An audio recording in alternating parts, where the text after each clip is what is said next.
Bora, bora, estamos ao vivo?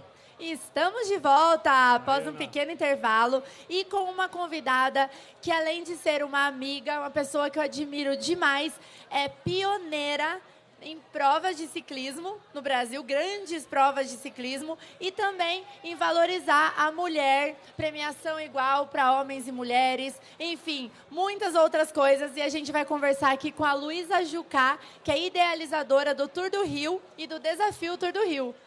Boa, boa, bom. Seja bem-vinda. A gente sabe a dificuldade que é organizar qualquer evento esportivo aqui no país, né? Ainda mais você tendo que buscar recursos, buscar apoio, chamar atleta, fazer o evento, travar a estrada, e você faz isso com maestria há um bom tempo já, né? Conta pra gente. Boa noite, um prazer enorme estar aqui na Shimano Fest, do lado de pessoas que eu gosto tanto, como a Ana Polegar, que além de ser campeã brasileira, eu tenho a honra de já ter estado comigo durante várias provas. Conheci menina, posso dizer assim, porque isso tem mais de 10 anos, e está do lado de Edu, que é uma pessoa que também sempre valorizou muito o ciclismo, já foi meu patrocinador, inclusive. Então, eu queria agradecer e vou emendar com a sua pergunta, Edu, com relação às dificuldades. São quase 20 anos fazendo ciclismo, evidentemente que as dificuldades são imensas, e vocês sabem disso, mas a paixão é grande. E a gente acaba conseguindo fazer protagonizar um trabalho que é referência hoje em vários lugares e que a gente formou vários atletas. E tivemos a oportunidade de ter conosco, que eu não sei se vocês vão lembrar disso, em 2013 a gente teve o Richard Carapaz aqui. Então a gente tem um campeão hoje do Giro da Itália. Foi campeão mundial também. O Rui Costa participou já de uma edição do Tour do Rio. No ano seguinte foi campeão mundial. Sim. O Rui Costa também foi campeão mundial e também foi do Tour do Rio. Oscar Sevilla, El Ninho, que ainda é um grande atleta, ainda corre na equipe da Colômbia, né? Então, assim, a gente teve a oportunidade de fazer coisas que não só nos orgulham, mas nos dão ânimo para continuar. O fato de estar aqui com vocês hoje faz com que a gente tenha mais gastos nos próximos 10 anos. E além de organizar provas de ciclismo, ela organizava prova de ciclismo no Rio de Janeiro, né? Que é o peso 2 ali. Qual é a maior dificuldade de organizar uma prova no estado do Rio de Janeiro, na cidade do Rio de Janeiro, né? Como você já fez no Botafogo, né? Beira-mar ali. Eu já competi várias vezes ali, beira-mar. Então, qual é o maior desafio para o organizador? O desafio maior no organizador de ciclismo é a segurança dos atletas. E eu acho que essa é a prioridade número 1 e a número 2. Você passando pela segurança e rompendo qualquer barreira e qualquer dificuldade que você tenha, você vai para o terceiro momento, que aí você vem com legalizações, você vem com a questão de trânsito, você vem com a questão de mídia, você vem com uma questão de custo, porque o Rio de Janeiro é uma cidade cara e tudo que envolve o centro urbano tem um preço maior. Nós fizemos uma vez, não sei se você participou dela, fizemos ali no centro da cidade uma Copa. Foi uma loucura, porque a gente tem que fechar tudo ali na Candelária. Então, esses custos, às vezes, inviabilizam a possibilidade real de você concretizar o sonho de fazer nesses lugares. Mas a gente, nós meninas, não deixamos passar, né, Aninha? Não mesmo, a determinação, né? A gente não desiste por nada. Pois é, não, e é interessante, porque, bom, a Jucá já tivemos várias interações, né? E ela sempre acredita tanto no que ela faz e sempre tem entrega, né? Isso é muito legal, porque o que a gente vê de pessoas que organizam eventos, e organizam provas e depois não tem entrega, né? E aí a rua não é fechada direito e o atleta acaba passando por dificuldade, perigo, se machuca, e assim, as provas são sempre incríveis, é muito legal isso. E acho interessante que hoje em dia se vê bastante falando sobre diversidade, né? Sobre inclusão, e 10 anos atrás, né, um pouquinho mais, não se falava sobre isso, né? E você já praticava isso. Conta um pouquinho pra gente como é que foi você primeiro igualar a questão da premiação. Antes dela falar, eu vou até dar o meu depoimento, né? Em 2013, 2014, né? Eu competia pela equipe Memorial e era a primeira prova a dar a mesma premiação, elite masculino e elite feminino. Até hoje, tem muitos eventos de ciclismo. No mountain bike já é 100% igual, é muito difícil não ter. Mas no ciclismo, até hoje, 2022, eu tenho que brigar com o organizador pra falar assim, não, eu não vou nessa prova, porque você tá dando, como assim, 7 mil pro masculino ou pro feminino? 500 pro feminino. E a Luísa já fazia isso, de igualar a premiação. Não interessa se tem 10 meninas inscritas, era a mesma premiação. Então, assim, dava gosto de ir, né, no desafio do Tour do Rio. E a gente ficou muito feliz que tá de volta, né, Luísa? Sim, sim. Lá atrás, quando comecei a organizar as provas, comecei a ver como é que funcionava o ranking nacional e que é elite masculina, tinha premiação quase que o dobro, às vezes até o triplo da premiação feminina. Eu falei, não há possibilidade disso acontecer numa prova minha. A premiação tem que ser igualitária. Mulher e homem não tem que ter essa diferença. Isso não existe. E eu me lembro que foi muito combatido na época. Eu tive muita dificuldade em fazer isso. Porque as pessoas diziam, né, das confederações, federações, que não fazia sentido porque a prova feminina tinha muito menos mulher do que homem. Eu dizia, mas isso não impede, ao contrário. Essa é uma forma de você estimular e trazer mais mulheres para o ciclismo. Porque senão não faz sentido. Exatamente, até porque eu não tenho culpa se tem 10 meninas. Eu treino mais do que muito homem na elite, inclusive. Então, assim... E anda junto com eles. E ando junto com eles. Quando tem prova que eu posso correr junto, eu termino junto. Então, assim, não tem motivo. A gente não tem culpa de ter menos, né? A gente treina igual, a gente se dedica igual. A bicicleta é o mesmo preço para homem e para mulher. A inscrição, né? Às vezes pode até ser mais barato, mas é coisa de R$20. Então, assim, a gente se dedica tanto e não é justo, né? E assim, a quilometragem é menor. Eu não pedi a quilometragem menor, eu pedi igual. Né? Essa é uma outra questão muito séria, que agora eu tive uma outra discussão que eu estou tendo agora de novo no mercado grande. Isso que você falou, questão de número, é isso. Você não vai punir a atleta feminina porque você não tem o mesmo número do masculino, é o contrário, né? E a questão da quilometragem, eu acho que assim, é uma questão internacional para se discutir muito séria. A UCI, na minha opinião, ainda não entendeu a força que as mulheres estão tendo no ciclismo. E não conseguiram ainda ter essa visão macro, sabe, de alguma forma fazer uma quilometragem igualitária em várias situações. Evidentemente, tem questões biológicas que são diferentes do homem e da mulher. Mas tem alguns percursos que não tem razão nenhuma de ser diferentes. E essa discussão eu tive agora, quando a gente está voltando com o desafio do Tour, que é exatamente o problema que eu acho que a gente tem que bater agora. Este ano, o Tour de France feminino veio para quebrar muitos paradigmas, entre eles a etapa que teve de 175 quilômetros, se não me engano.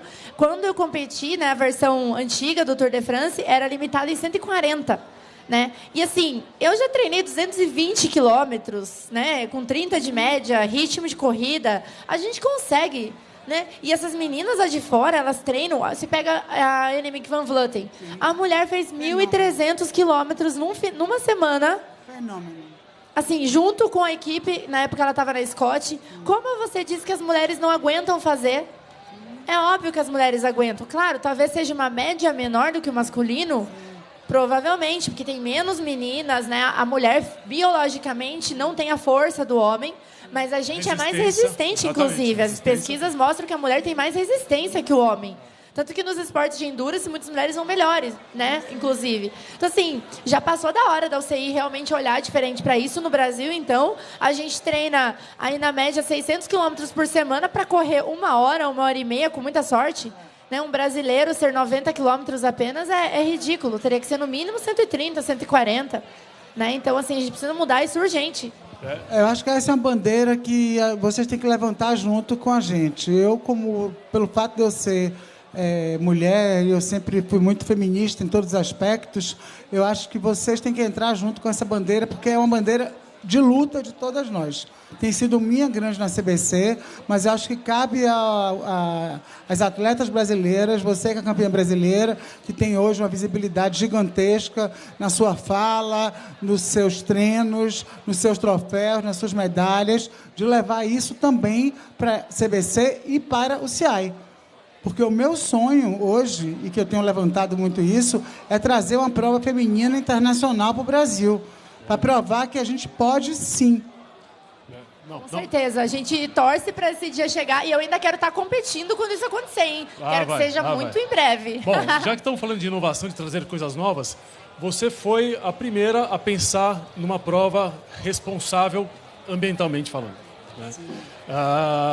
Conta um pouquinho pra gente, o que você fez Quais eram os desafios para você fazer isso e qual foi o impacto disso para a dinâmica da prova? Na verdade, o Tour do Rio não é uma prova em si, como eu digo, né? Ela é um projeto de ciclismo, é um projeto de desenvolvimento que tem transversalidade em várias áreas: educação, meio ambiente, turismo, área social e, principalmente, defesa de direitos humanos como um todo. Porque eu acho que isso tudo está incluído dentro do esporte. Inclusive dentro do modelo que a gente falou agora de serem prêmios igualitários. Quando nós começamos a fazer ciclismo, a gente sempre teve essa ideia. Já que a gente está trabalhando com bicicleta, nós temos a obrigação de defender mais do que ninguém o meio ambiente. Criar condições que a gente cada vez use menos, né, oxigênio e a gente dê de volta o que a gente usa no nosso comboio. Então, nós começamos a fazer plantio em todas as cidades onde o Tour passava. Então, tem lugares que a gente plantava 900 árvores enquanto o Tour passava, dentro da área nativa de cada cidade, porque isso garantia com que as árvores crescessem e, de fato, acontecesse esse plantio. Essa foi uma das coisas que a gente fez. Acho isso incrível. Hoje nós falamos bastante, né? Acho que em três entrevistas aqui nós falamos sobre isso. E é engraçado, né? Porque as pessoas que vão participar de uma prova, os atletas, enfim, eles viajam muito, né? E treinam muito para aquilo, mas eles não têm noção da dificuldade que é você separar o trânsito e, ao mesmo tempo, você conseguir fazer com que ações que não tenham impacto ambiental e deixe o lugar melhor do que quando você entrou. Né? Trazer melhorias, né, para onde passa, isso é muito importante, até porque aí no outro ano a cidade vai querer sediar de novo a etapa, esse é o ponto, né? Gera uma boa vizinhança, o meio ambiente ganha com isso, as cidades ganham com isso porque o turismo também melhora. E qual é o projeto para voltar ao Tour do Rio?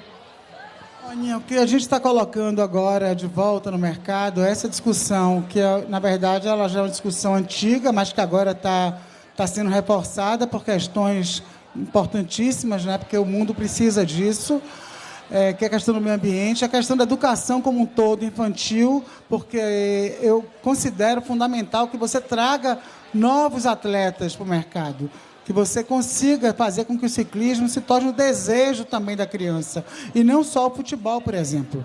Então, quando a gente tem ídolos no ciclismo, você, uma menina que é linda, fala bem, que é articulada, que é campeã brasileira. Quando as pessoas, as garotas jovens, veem você, elas se inspiram em você. Então, eu sempre digo o seguinte: se não tiver investimento no ciclismo, que é um investimento que tem que ser grande, econômico, ele movimenta bilhões na França, bilhões na Itália, na Espanha, em todos os países mais desenvolvidos. No momento que tiver esse entendimento do governo como um todo, das empresas particulares, a gente começa a fazer um projeto que, de fato, seja mais amplo, sobre todos os aspectos. Essa importância de sempre conectar, né, o ciclismo amador, o ciclismo de diversão, com o ciclismo profissional. Né? Eu, assim, como atleta, que está se tornando uma comunicadora também e tem um papel ativo nas redes sociais, eu vejo esse tabu que tem do público, por exemplo, do cicloturista com o atleta. Né? Às vezes, não, mas eles já tem um monte de gente lá, não sei o quê, eles já não precisam.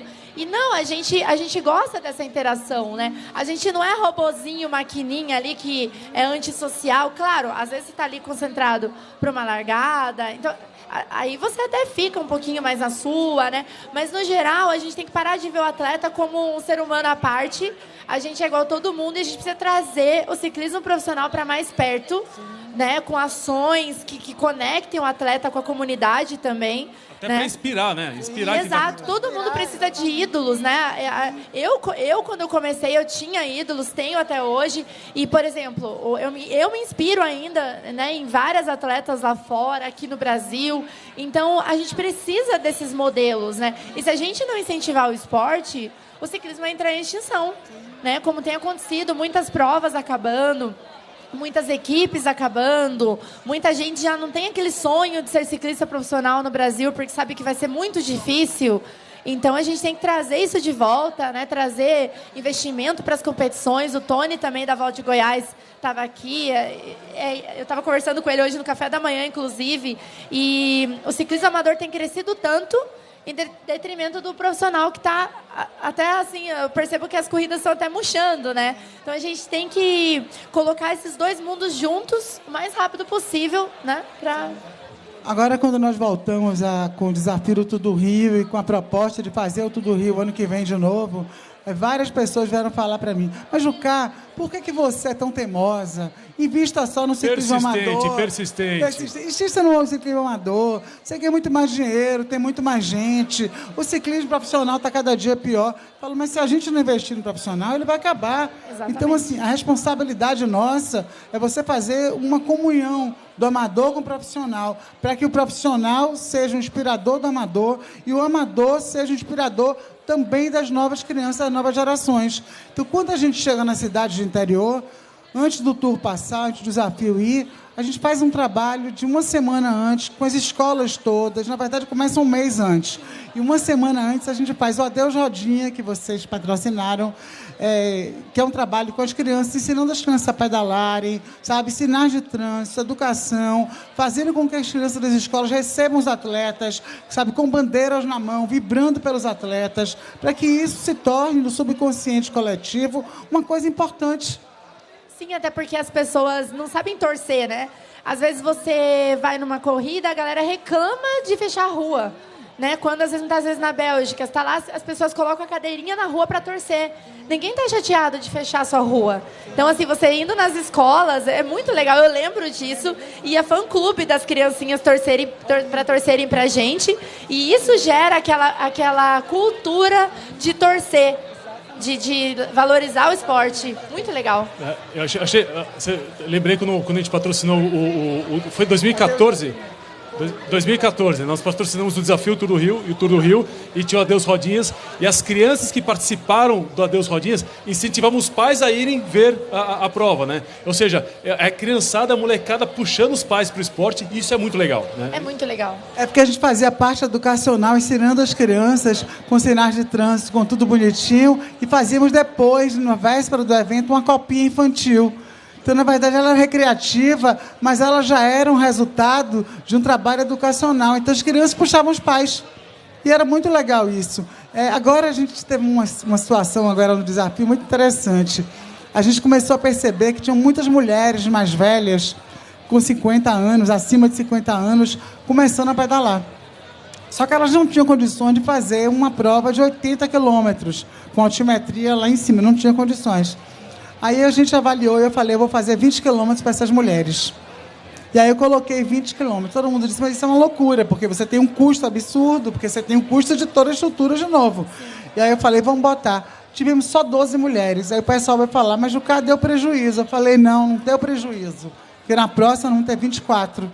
Depois a gente vai ter 44. E a gente vai começando a crescer cada dia mais.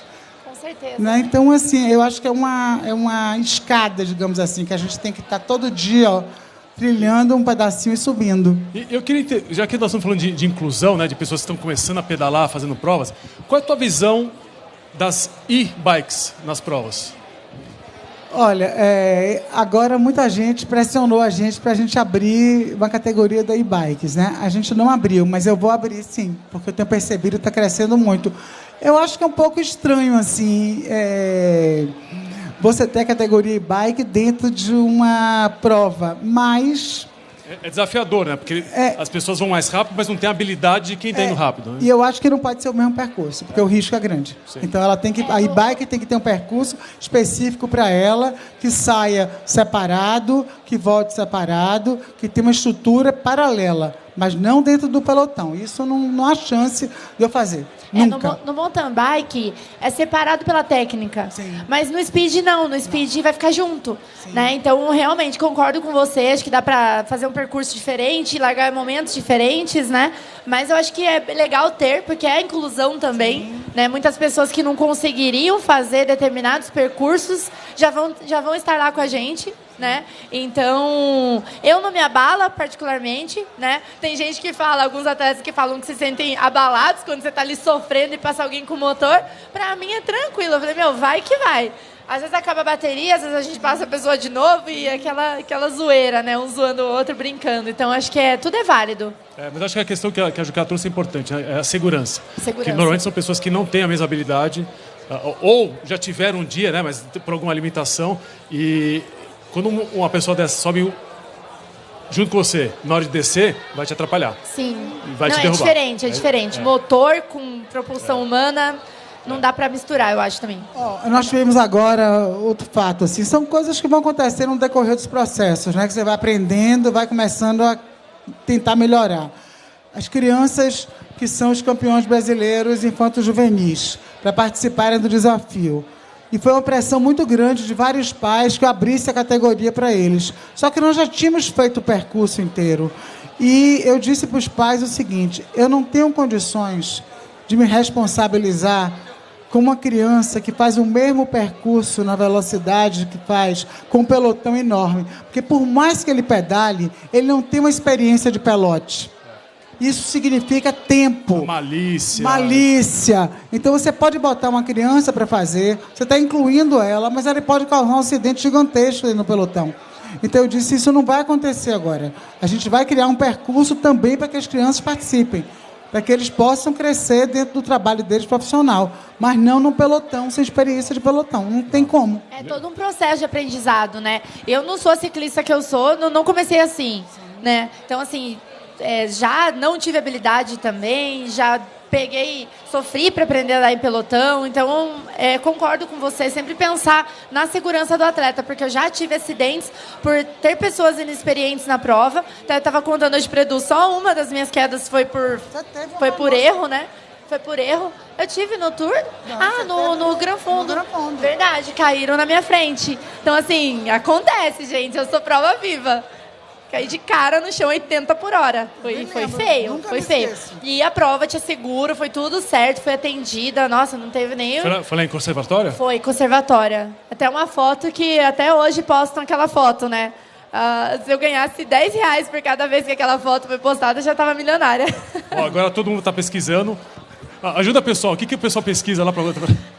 Tem no meu Instagram, mas é muito tempo. Assim, são 3 meninas, é que 2 eram da nossa queda.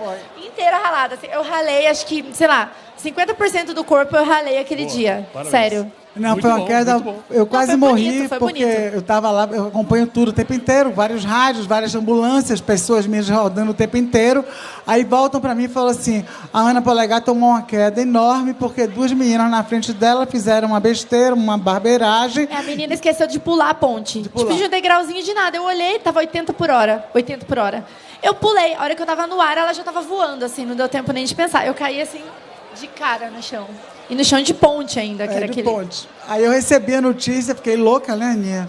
E a Aninha se machucou, e a Aninha é linda, né? O rosto, etc. Eu ligava para você quase todo dia, lembra? Aninha, não, a Luísa foi muito médico, preocupada. Dermatologista, creme, você tem que usar isso, tem que usar aquilo, o seguro vai cobrir tudo. E voltou, né? Tá de novo. Ficou intacta. Eu brinco muito assim que eu tenho muita sorte, porque as nossas provas de ciclismo, nós nunca tivemos nenhum acidente grave. Eu acho que o acidente mais grave que a gente teve foi o da Aninha. Foi feio, né? Não foi grave. Tipo assim, foi muito feio. Eu não quebrei nada, não deu uma concussão. Mas a hora que eu saí de lá, assim, eu olhei, meu rosto estava aqui, assim. Mas não quebrei nada. Já tive quedas muito mais bobas, que eu quebrei clavícula, enfim. E, nossa, o pós-queda da Luísa foi sensacional. Tinha seguro, tudo certinho. A prova estava tudo nas leis ali. Então, não tive problemas nenhum. Fui atendida. Isso que é o mais importante, né? Boa. Porque acidentes vão acontecer, né? Mesmo que você cuide e tal, você não consegue controlar todo mundo. Então, parabéns sempre. Fica aqui minha admiração. E se a Luísa está no comando, pode saber que ela está preocupada com a gente. Não somente com segurança, mas que tenha direitos iguais. E conta pra gente também um episódio muito legal que aconteceu. Que no Tour do Rio, teve um episódio com um atleta estrangeiro, né? Italiano. Assim... Teve um episódio muito feio de racismo contra o atleta brasileiro, não? Foi com o Renato. Isso, o Renato Centenário, né? Renato Centenário, que foi meu companheiro de equipe também na Dataron em 2011. E aí a Luísa imediatamente tirou da prova. Não interessa quem seja. Conta aí, como é que foi? Tirou da prova. Como é que chegou a denúncia? Como é que aconteceu isso? Na verdade, eu sempre faço esse trabalho de ficar no pelotão o tempo inteiro observando a condução das pessoas. E eu tenho uma tendência eu sou muito maternal, eu tenho uma tendência a cuidar um pouco mais das pessoas que são sempre mais humildes, porque eu sei que, de alguma forma, quando eu digo mais humilde, em todos os aspectos, social, em termos da dificuldade que a gente tem de raça, de minoria, etc., de minoria, de tudo. E o Renato Centenário era um garoto muito humilde e eu tinha uma adoração por ele. Então eu ficava ligado em tudo que ele fazia o tempo inteiro, me preocupava com ele, conversava muito com ele. Lá no interior do Paraná, perto da minha cidade. Exatamente. Aí nessa prova, quando acabou o percurso, o Renato me disse: pô, aconteceu uma coisa tão chata comigo na estrada. Eu falei: o que foi? Aí ele falou: o atleta italiano me chamou de macaco. Eu falei: como é que é? Aí ele falou: me chamou de macaco. Eu falei: o atleta te chamou de macaco no meio de uma prova? Ele disse: foi. Eu falei: tem alguém que possa testemunhar? Ele falou: tem. Estava do lado fulano e cicrano. Aí eu falei: não se preocupe que a gente vai resolver esse assunto agora. Chamei o atleta, a UCI queria colocar pano quente, a CBC também. Jucá, pelo amor de Deus, não vai fazer isso, que isso vai ser um escândalo, etc. Eu falei: não tem escândalo. Ele deveria ser preso, na verdade. Cabe agora ao Renato tomar a decisão. Renato quer fazer uma queixa na delegacia, que aqui no Brasil é crime, racismo. Se você não quiser, ele está expulso agora do Brasil e do Tudo Rio. Ele e a equipe. Aí ele veio falar comigo e me disse: mas na Itália é muito natural que a gente faça isso, que a gente chama de macaco. Falei: por isso vocês são cada dia mais racistas. Aqui encerrou sua prova. Olha. E aí você desclassificou a equipe inteira? Classifiquei a equipe inteira, foi matéria em todos os jornais internacionais, e eu achei até que a UCI fosse ficar meio assim por causa disso, mas também fazia parte da minha obrigação. A gente tem que se posicionar, né? Não adianta, igual você falou, se você concorda com isso, no dia seguinte acontecer de novo. Aí eles sabem que, aqui vocês não vão ser racistas. Vocês podem ser no país de vocês, se vocês quiserem. O esporte tem que ser exemplo positivo para tudo, né? Exato. Ou seja, se você já começa errado no esporte... na nossa casa, ofender os nossos atletas. Mesmo se fosse atleta brasileiro com brasileiro, não interessa. Não. Acho que tem que ser exemplo. O esporte, sim, aqui entre os atletas a gente é muito unido, né? Independente de ser... a gente é amigo. A gente é amigo. Assim, por exemplo, eu e as outras meninas de outras equipes, a gente se mata ali na corrida, se xinga, se precisar, se uma enrosca, o que você fez? Isso aqui.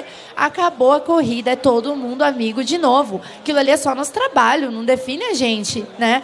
Então não tem essa rivalidade assim nesse nível de você ir lá ofender, né?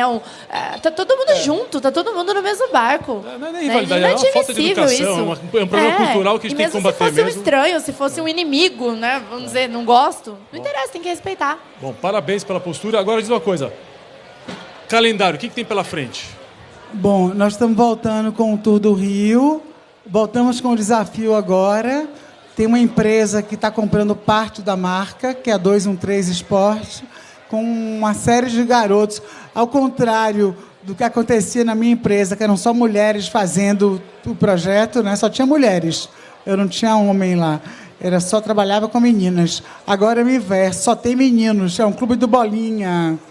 E eu no clube do Bolinha, só falta matar os bolinhas. Olha lá, lá vem. A mulher vai naquele detalhezinho assim, né? E os meninos são mais tranquilos, mas estão com gás. Eles têm quase metade da minha idade. Um dos meus sócios é a idade do meu filho.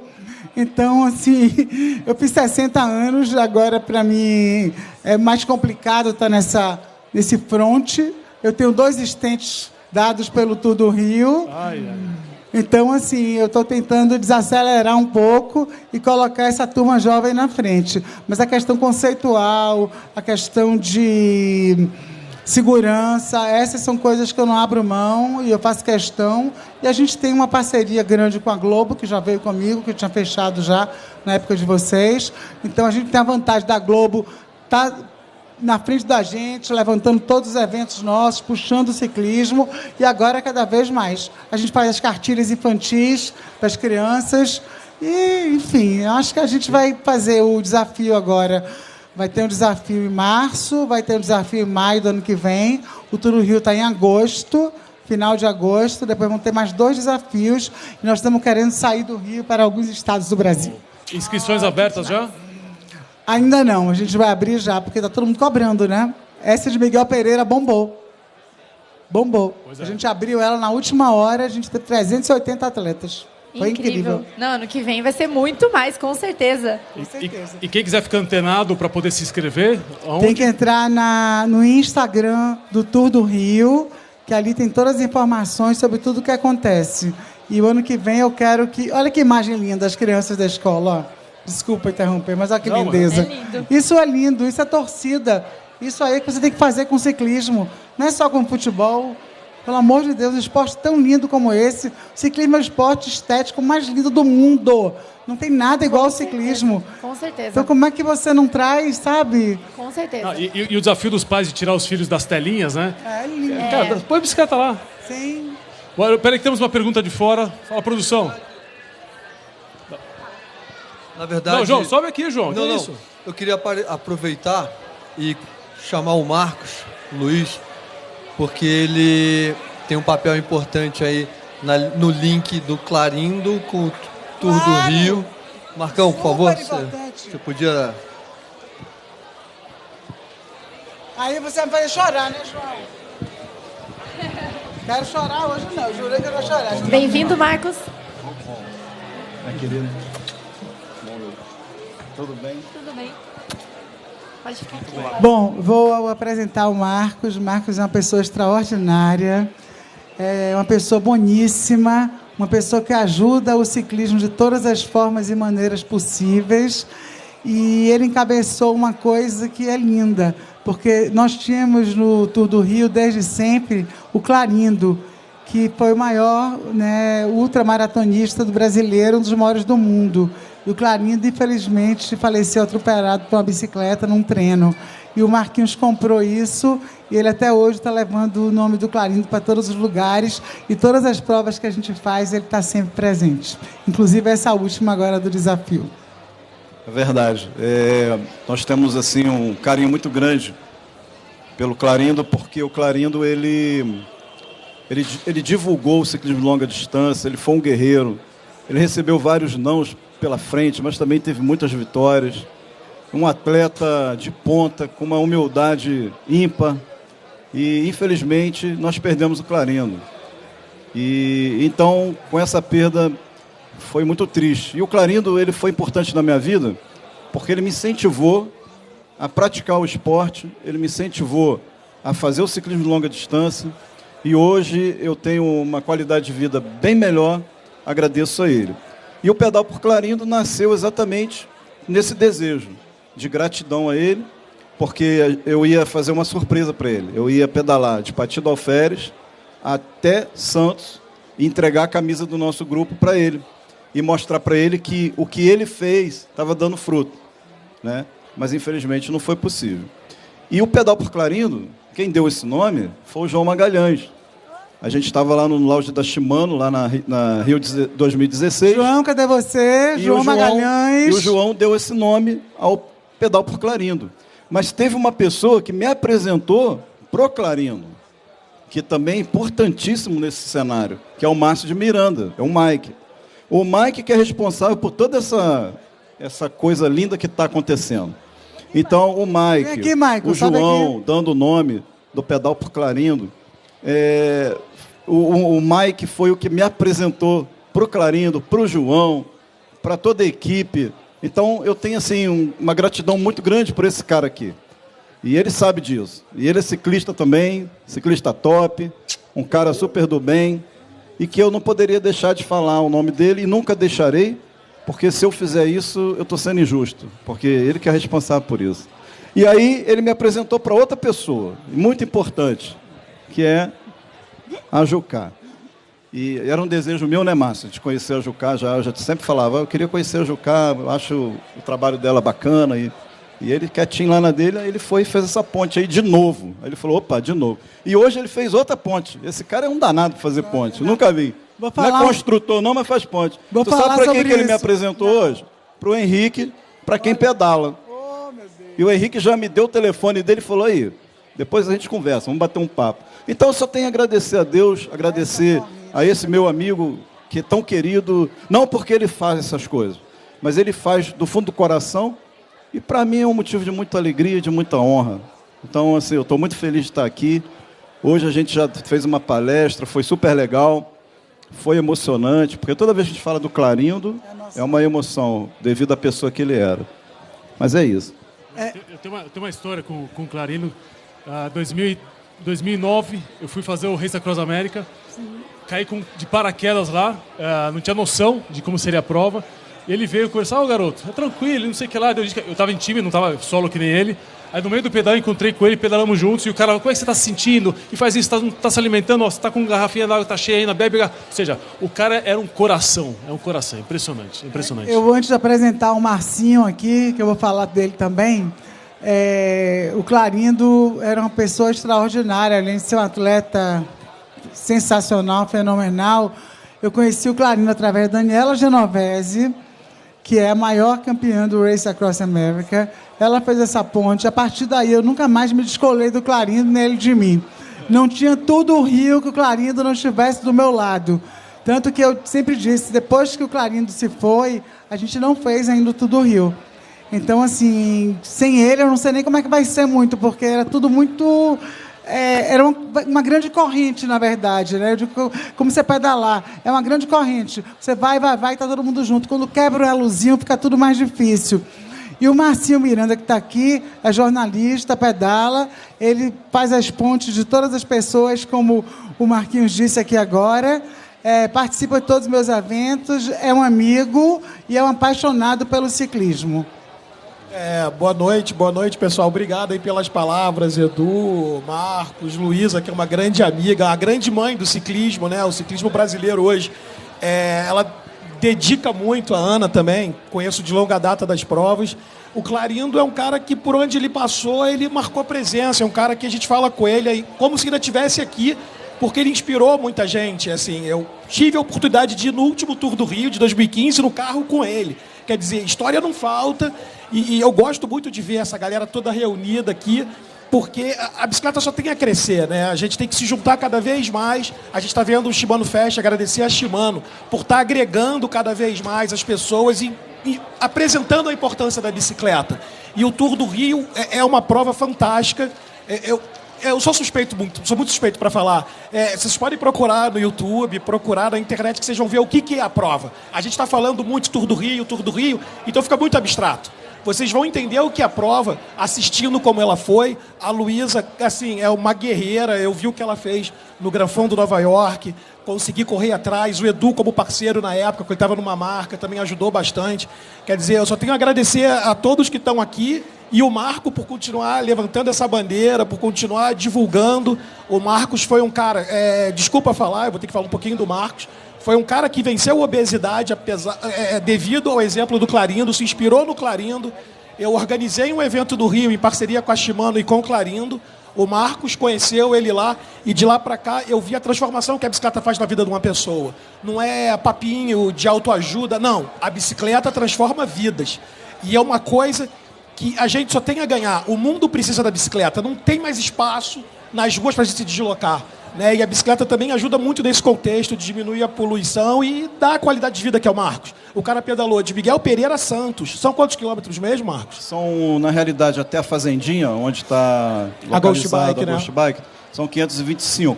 Mas várias vezes a gente estava sem carro de apoio, então a gente teria que pedalar até Santos. Até a rodoviária, aí completo 600. Então, 600 quilômetros para um cara que há uma década estava brigando contra a obesidade e hoje ele inspira outras pessoas. O desafio Tour do Rio teve a comprovação de como a bicicleta muda uma região. Miguel Pereira hoje tem um dos melhores asfaltos do Rio para se pedalar. A prova foi um sucesso. Conservatória, a Luísa levou para uma cidade que, eu não sei se todos aqui já ouviram falar de Conservatória, que é a cidade da Seresta. Ela tinha um público diferenciado, um público mais idoso, e a bicicleta mudou o perfil da cidade também. Como foram realizados 3 anos lá e as pessoas foram, e várias assessorias hoje vão para a cidade treinar. Virou um destino turístico lá, né? Virou destino turístico da bicicleta. A bicicleta ajudou a transformar a cidade com um turismo que soma, não é o turismo predatório. É o cara que vai fazer esporte, é o cara que vai levar receita para a cidade, que antigamente era conhecida só pela Seresta e pelo pessoal da terceira idade. Vou dar um tempinho aqui que eu falo demais, se deixar só eu falo. Não, vamos embora. Obrigado, pessoal. Bom, nada como alguém apaixonado pelo tema para falar de bike, né, cara? Você é um exemplo. Toda vez que você pega o microfone, toda vez que você fala, inclusive no teu canal, no teu material, realmente a paixão é vibrante, é contagiante. Obrigado. Bom, é isso aí.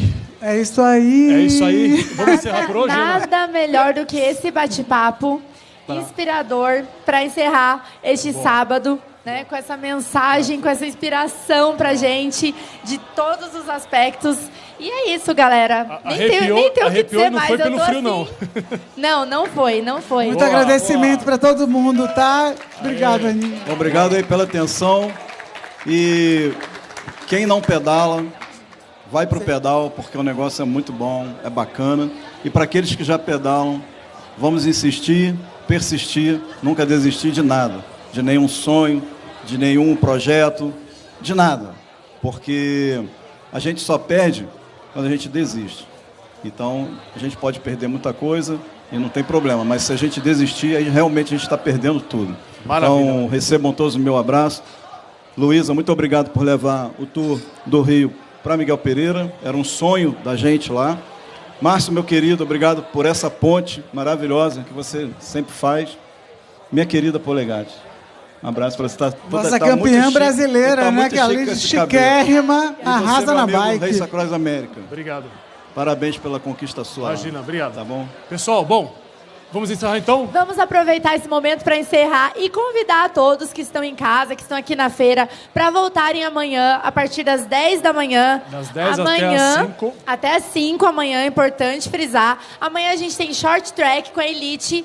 Ver os atletas competindo, vai ser incrível. Já começa antes com o passeio, às 8 horas no Parque Ibirapuera. Com certeza, não percam o passeio. Vai sair às 8 horas do Ibirapuera com a Renata Falzoni de madrinha. O passeio com as ruas completamente fechadas, polícia militar cuidando do trânsito. Então, nossa, quem quer vir de bike tá com um pouquinho de receio, vou sozinho? Não, vai ter uma galera vindo, são esperadas 8.000 pessoas. Teremos 8 carros de apoio. São 10 quilômetros, mais ou menos, isso. 10 quilômetros, percurso bem planinho. Plano. Quem não se inscreveu, vai de pipoca mesmo, vamos dar bronca na gente, mas tudo bem. O importante é lotar a rua, o importante é a gente invadir. É lotar a rua, exatamente. E a gente espera vocês aqui a partir das 10 horas e aproveita essa grande festa. Boa, obrigado, gente. Obrigado, boa noite Obrigado a todos. a vocês. Até amanhã. Muito obrigado. Tchau, pessoal. Boa noite, até mais. Isso aí.